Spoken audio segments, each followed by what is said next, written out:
할렐루야. 우리 옆에 분들과 인사하겠습니다. 하나님의 큰 은혜가 함께하기를 소망합니다. 하나님의 큰 축복이 함께하기를 소망합니다. 하나님의 큰 사랑이 함께하기를 소망합니다. 할렐루야. 막달라 마리아 그리고 또 다른 마리아가 십자가에 달리신 예수 그리스도를 기억을 하면서 골고다의 언덕으로 올라갔습니다. 예수 그리스도의 무덤을 살펴보기 위해서입니다. 그런데 갑자기 큰 지진이 일어났습니다. 천사가 돌을 굴려 무덤 문을 열고 그 돌 위에 앉았습니다. 마리아 두 명은 두려워서 떨고 있었습니다. 그때 천사가 두 명의 마리아에게 지시를 합니다. 제자들에게 가서 예수 그리스도가 살아나셨고 그리고 갈릴리로 가시니 거기서 예수 그리스도를 만나게 될 것이라고 전하라고 지시를 합니다. 두 명의 마리아는 예수 그리스도가 살아나셨다라고 하는 소식을 제일 먼저 들었습니다. 그리고 그 부활의 소식을 전하는 사명을 맡았습니다. 그들은 첫 번째 부활의 증인이 되었습니다. 성도 여러분, 그 부활의 소식을 들은 두 명의 마리아가 부활의 소식을 전하였고, 또한 그 소식을 들은 많은 사람들이 다시금 다른 사람들에게 예수 그리스도의 부활의 증인이 되었습니다. 부활하신 예수 그리스도를 만난 부활의 증인들이 예수 그리스도를 만나지 못한 사람들에게 부활의 소식을 전하였고, 그리고 그 사람들이 또 다시 다른 사람들에게 예수 그리스도의 부활의 소식을 전하는 부활의 증인이 되었습니다. 초대교회의 복음은 부활의 복음입니다. 초대교회의 복음은 간단했습니다. 예수 그리스도가 살아나셨고 부활하셨습니다 라고 하는 것이 초대교회의 복음이었습니다. 그래서 초대교회 복음의 전도자들은 부활의 증인들입니다. 교회 복음의 핵심은 십자가와 부활입니다. 이것이 원복음이라고 하는 말씀을 지난 주간에 드렸습니다. 따라서 오늘 저와 여러분도 부활의 증인이 되기를 소망을 합니다. 오늘은 부활절 두 번째 주일을 맞이합니다. 부활절 두 번째 주일을 맞이하면서 우리 모든 성도들이 예수 그리스도의 부활의 증인의 삶을 살기로 결단할 수 있는 그런 시간이 되기를 소망을 합니다. 오늘 이 시대에 성도들이 그리고 교회가 해야 될 많은 일들 중에 하나는 예수 그리스도의 부활의 증인이 되는 것입니다. 아멘. 아멘. 예수 그리스도의 부활의 증인이 되는 것이 오늘 이 시대에 우리가 해야지만 되는 가장 중요한 일 중에 하나입니다. 이것을 우리는 마음에 새기고 기억해야 할 줄로 믿습니다. 예수 그리스도의 부활의 소식을 천사로부터 들었던 두 명의 마리아, 그리고 마리아로부터 예수 그리스도의 부활의 소식을 전해 들었던 예수님의 제자들, 그리고 예수님의 제자들로부터 예수 그리스도의 부활의 소식을 전해 들었던 초대교회의 성도들, 그리고 오늘 저와 여러분을 통해서 예수 그리스도의 부활의 소식을 전해 들어야지만 되는 세상의 사람들은 몇 가지 공통점이 있습니다. 첫째는 상처받은 사람들이라는 것입니다. 예수님 시대의 제자들은 예수님 때문에 상처를 받았습니다. 예수님께서 이스라엘의 왕이 되어 주실 것이라고 생각했지만 예수님은 십자가에 달리시고 죽으셨습니다.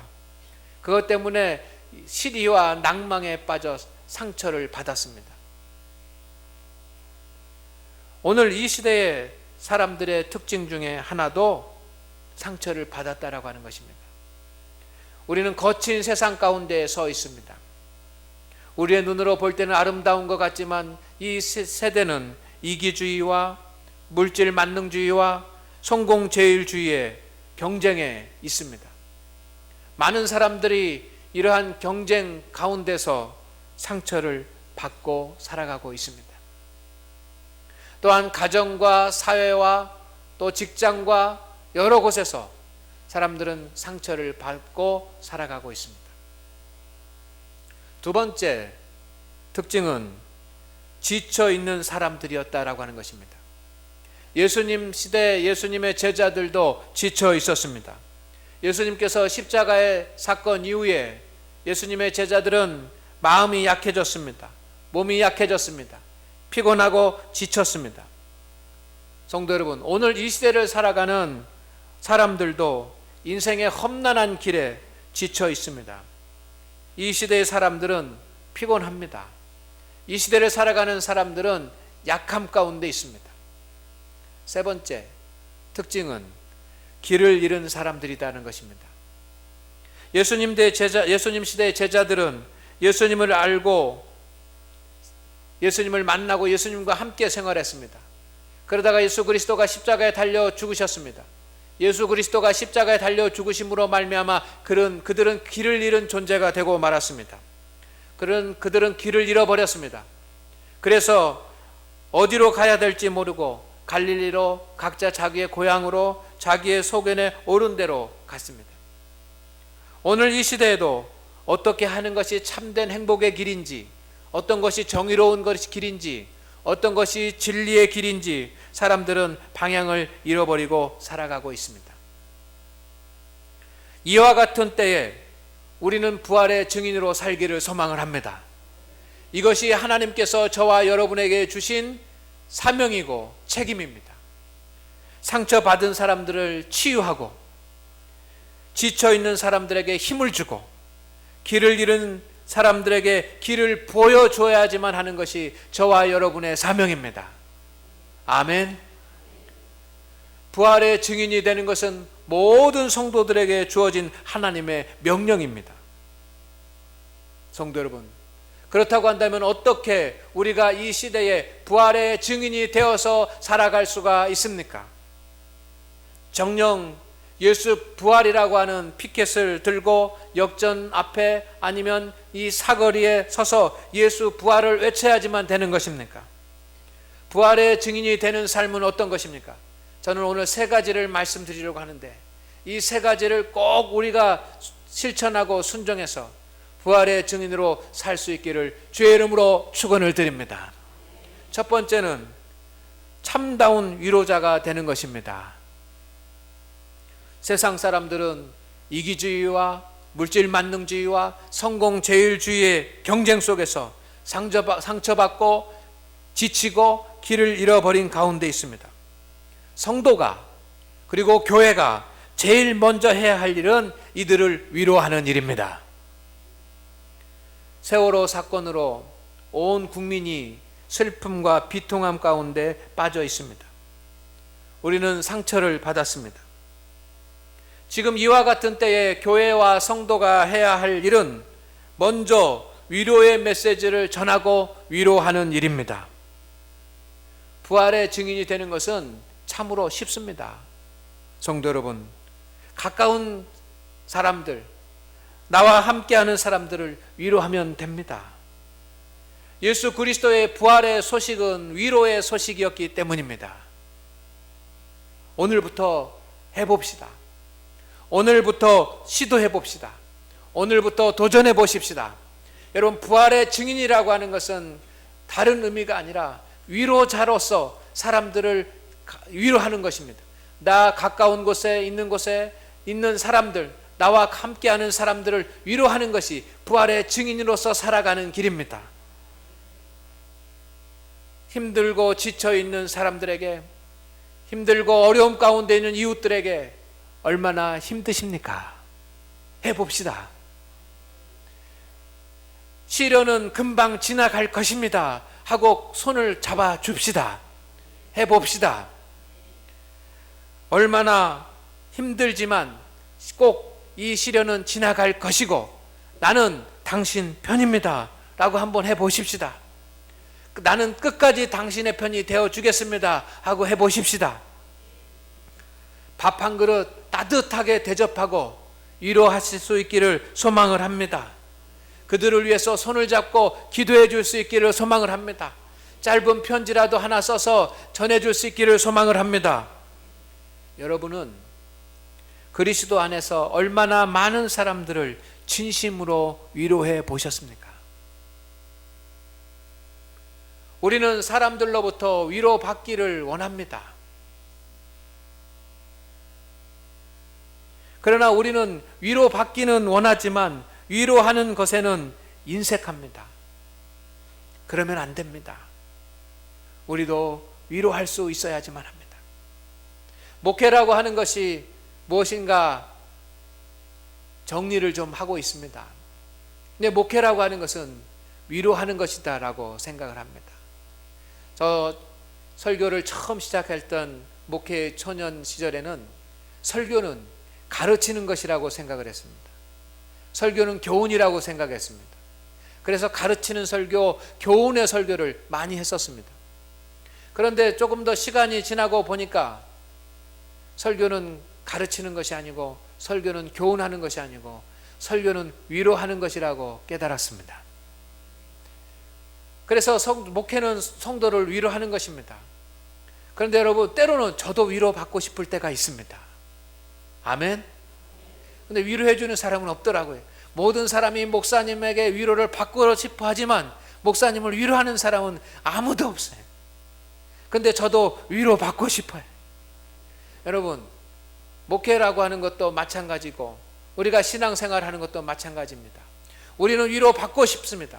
그러나 위로받기만 하는 것이 아니라 위로하는 것이 정말 예수 그리스도의 부활의 증인의 삶으로 사는 것입니다. 바나바라고 하는 사도가 있습니다. 바나바는 사도 바울 다음으로 복음의 전도자로서 큰 역할을 감당했던 위대한 믿음의 선배입니다. 바나바의 다른 이름은 무엇이냐면 위로자입니다. 그는 수많은 사람들에게 복음을 전하는 전도자였고 그는 수많은 사람들을 가르치는 교사였습니다.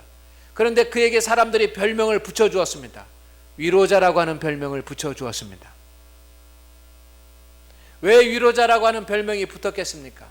여러분, 정말로 만나는 사람마다 그가 사람들을 볼 때마다 위로하고 또 위로하고 격려하고 또 위로했기 때문에 그는 위로자라고 하는 별명을 얻었을 것입니다. 참다운 복음 전도자는 위로자입니다. 오늘 하나님 앞에 예배하는 우리 성도 여러분, 우리가 예수 그리스도의 부활의 증인으로 산다라고 하는 것은 오늘부터 내 가까운 곳에 있는 사람들을 위로하며 사는 것입니다. 그 위로가 그 심령을 변화시키고 그 위로가 심령에 예수 그리스도의 복음을 심을 수 있는 통로가 될 줄로 믿습니다. 오늘부터 여러분 가까운 곳에 있는 사람들을 위로하십시오. 여러분 가까운 데 있는 친구들을 위로하십시오. 여러분 가까운 곳에 있는 성도들을 위로하십시다. 두 번째, 부활의 증인으로 산다라고 하는 것은 저는 예수님 은혜를 간증하며 사는 것이라고 믿습니다. 은혜를 받으면 간증하는 것은 당연한 교회의 전통입니다. 초대교회부터 중세교회까지 교회의 전통 중에 아름다운 전통은 뭐냐면 하나님의 은혜를 받으면 성도들 앞에서 간증하는 것입니다. 그런데 오늘날 시대가 되면서 이 간증의 전통이 교회에서 많이 훼손되고 왜곡되고 끊어졌습니다. 수가성의 여인은 예수님을 만난 뒤에 자기의 동네로 들어가서 사람들에게 외칩니다. 와 보라 하면서 예수 그리스도를 간증합니다.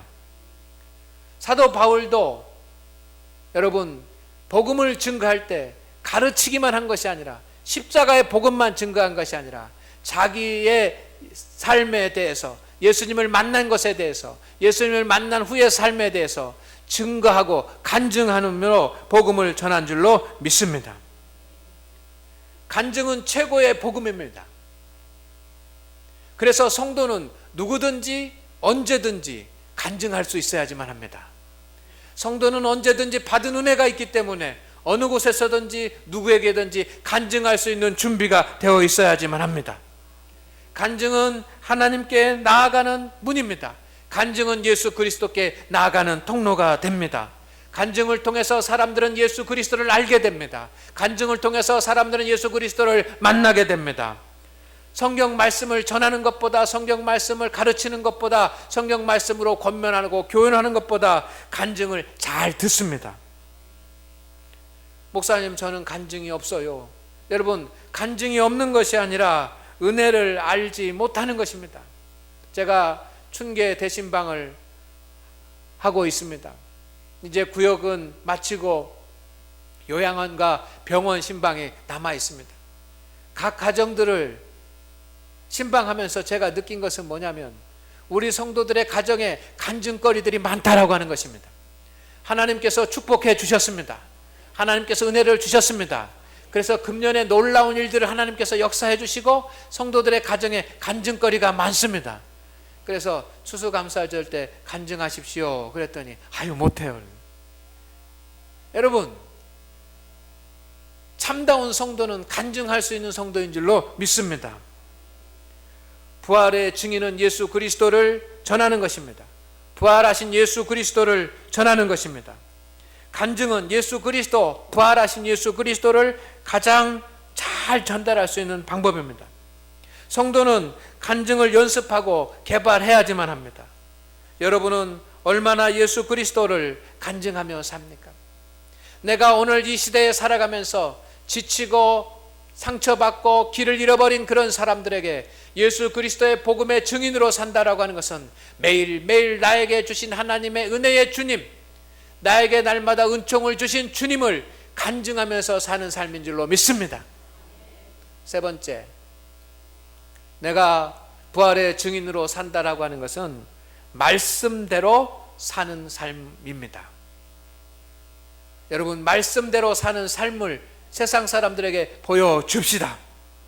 우리가 하나님의 말씀대로 충실하게 사는 삶의 모습을 믿지 않는 사람들에게 우리가 보여줄 수 있기를 원합니다. 성도가 하나님의 말씀대로 온전히 사는 모습이 진정한 증인의 삶입니다. 내 삶에 실패하면 증인이 될 수가 없습니다. 내 삶에 실패하면 예수 그리스도의 복음을 전할 수가 없습니다. 내 삶이 말씀대로 사는 일에 실패하면 증인으로서의 전부 실패하는 것입니다.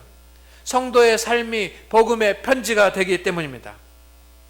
내가 말씀대로 살고 있는지, 내가 말씀대로 살지 못하는지 믿지 않는 사람들이 더 잘 알아봅니다.